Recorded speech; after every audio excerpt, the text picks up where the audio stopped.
Have you ever wondered about the history and culture of Diyarbakir, the largest Kurdish-majority city in Turkey?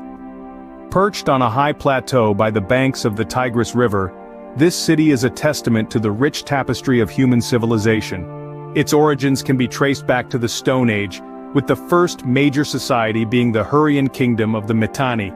Over the years, a myriad of cultures have called this region home, including the Arameans, Assyrians, Urartu, Armenians, Achaemenid Persians, Medes, Seleucids, and Parthians. Each of these civilizations has left an indelible imprint on the city, shaping its character and legacy. Of particular note is the capture of the city by Shapur II of Persia after a grueling 73-day siege, a testament to the city's strategic importance in the ancient world. From these ancient origins, Diyarbakir has evolved over the centuries, with each civilization leaving its mark.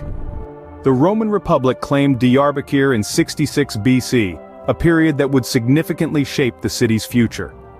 In the hands of the Romans, this ancient city underwent a significant transformation.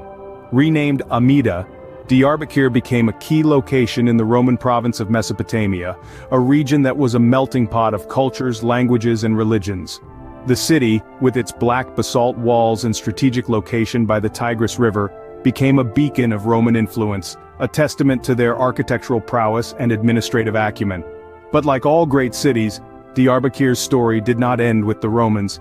As empires rose and fell, the city found itself at the crossroads of history once again. This time, it was the Muslim conquests of the 7th century that would leave an indelible mark on its identity. With the Muslim conquests, the city underwent another name change, this time to Diyarbakır, which translates to the abode of the Bakr. This name was a nod to the Banu Bakr tribe, who was ordered by the Caliphate of Uthman to settle in the lands near the city. The Banu Bakr, who had already been residing in northern Mesopotamia during the pre-Islamic period, added a new layer to the cultural tapestry of the city. Over the centuries, the influence of the Banu Bakr tribe integrated with the existing Roman and indigenous influences, creating a unique blend of cultures that is still evident in Diyarbakir today. The city became a symbol of coexistence, a place where different cultures and religions could thrive side by side. Diyarbakir's history is a testament to the city's resilience and ability to adapt through changing times and ruling powers. It stands as a reminder of our shared past, a time when empires rose and fell, yet the spirit of the city remained undiminished.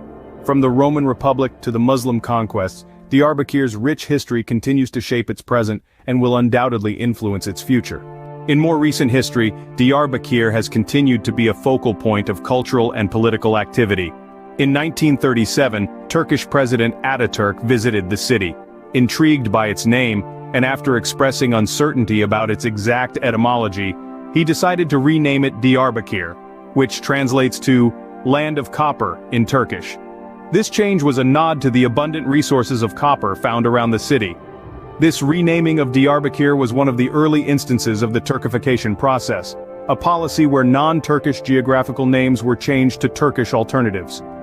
As we move forward in time, Diyarbakir's significance shifts notably. Today, it is recognized as the largest Kurdish-majority city in Turkey. For many Kurds, it holds special importance, being seen as the de facto capital of Kurdistan.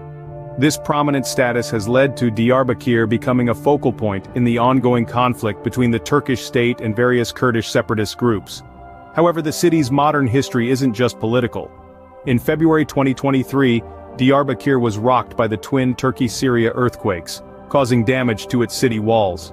Despite this setback, the city continues to stand tall, a testament to its resilience and strength. Through these changes and challenges, Diyarbakir's cultural and historical significance has not diminished. Its diverse and rich past continues to echo through its streets, from the black basalt walls, a reminder of its name Kara Amed, to the vibrant Kurdish community that calls it home today. Today, Diyarbakir stands as a city rich in history and cultural significance, a testament to the many civilizations that have called it home. Its story is one of resilience and adaptability, a city that has learned to evolve while still holding on to the essence of its past. From its ancient origins as Amida to its current status as the Land of Copper, Diyarbakir remains a symbol of the diverse tapestry that is human history.